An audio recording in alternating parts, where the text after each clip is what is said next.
ನಾವು mutual fund ಅಲ್ಲಿ ಹಣವನ್ನು ತೊಡಗಿಸಿ ಲಾಭ ಗಳಿಸಬಹುದು ಅನ್ನೋದ್ರ ಬಗ್ಗೆ ಬೆಳಕು ಚೆಲ್ಲಬಹುದೇ? ನಿಮ್ಗೆ ಲಾಂಗ್ ಟರ್ಮ್ ಬೇಕಾಗುವ ಹಣ ಅಂದ್ರೆ ನಿಮ್ಮ ಮಕ್ಕಳ ಎಜುಕೇಶನ್ ಇರಬಹುದು, ಮಕ್ಕಳ ಮದುವೆ ಇರಬಹುದು, ಒಂದು 8-10 ವರ್ಷ ಬಿಟ್ಟು ನಿಮ್ಗೆ ಪ್ರತಿ 4 ವರ್ಷಕ್ಕೊಂಥರ ಕಾರ್ ಚೇಂಜ್ ಮಾಡ್ಬೇಕಂತ ಇರಬಹುದು. ಟವರ್ಡ್ಸ್ ರಿಟೈರ್ಮೆಂಟ್ ಒಂದು 45-50 ವರ್ಷ ಆದ ನಂತರ ಪ್ರತಿ ಆಲ್ಟರ್ನೇಟಿವ್ ಇಯರ್ ಒಂದು ಟ್ರಿಪ್ ಹೋಗ್ಬೇಕಂತ ಇರಬಹುದು, ಅಥವಾ ನಿಮ್ಮ ನಿವೃತ್ತಿ ಜೀವನಕ್ಕೆ ಇರಬಹುದು, ಅಥವಾ ಒಂದು ಮನೆ ಕಟ್ಟಬೇಕು ಅಂತ ಆಸೆ ಇರ್ತದೆ.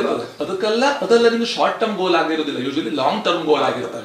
ಆ ಲಾಂಗ್ ಟರ್ಮ್ ಗೋಲ್ ಅನ್ನ ಮ್ಯಾಚ್ ಮಾಡ್ಲಿಕ್ಕೆ ಕರೆಕ್ಟ್ ಆಗಿ ಪ್ಲಾನಿಂಗ್ ಮಾಡಿಕೊಂಡು ಫಸ್ಟ್ ತಿಂಗಳು ಸಂಬಳ ಬಂದ್ ಕೂಡಲೇ ಅಥವಾ ನಿಮ್ಮ ಬೇರೆ ಯಾವುದೇ ವೃತ್ತಿಯಿಂದ ನಿಮಗೆ ಹಣ ಬರ್ತಾ ಇದ್ದವಾಗ ಆ ಹಣದಿಂದ ಕ್ಲೀನ್ ಆಗಿ ಪ್ಲಾನಿಂಗ್ ಮಾಡಿ, ಒಬ್ಬ ಎಕ್ಸ್ಪರ್ಟ್ ಅಡ್ವೈಸ್ ತಗೊಂಡು ಕ್ಲೀನ್ ಆಗಿ ಪ್ಲಾನಿಂಗ್ ಮಾಡಿ ನಿಮ್ಮ ಲಾಂಗ್ ಟರ್ಮ್ ಗೋಲ್ಸ್ 8-10-15 ವರ್ಷದ ನಂತರ ಬೇಕಾಗುವ ಹಣವನ್ನ ಷೇರು ಮಾರುಕಟ್ಟೆಯಲ್ಲಿ ಥ್ರೂ ಮ್ಯೂಚುವಲ್ ಫಂಡ್ ಮೂಲಕ ಇನ್ವೆಸ್ಟ್ ಮಾಡೋದ್ರಿಂದಾಗಿ ನಿಮಗೆ ಹಣದಿಂದ ಹಣ ಮಾಡ್ಲಿಕ್ಕೆ ಸಾಧ್ಯ.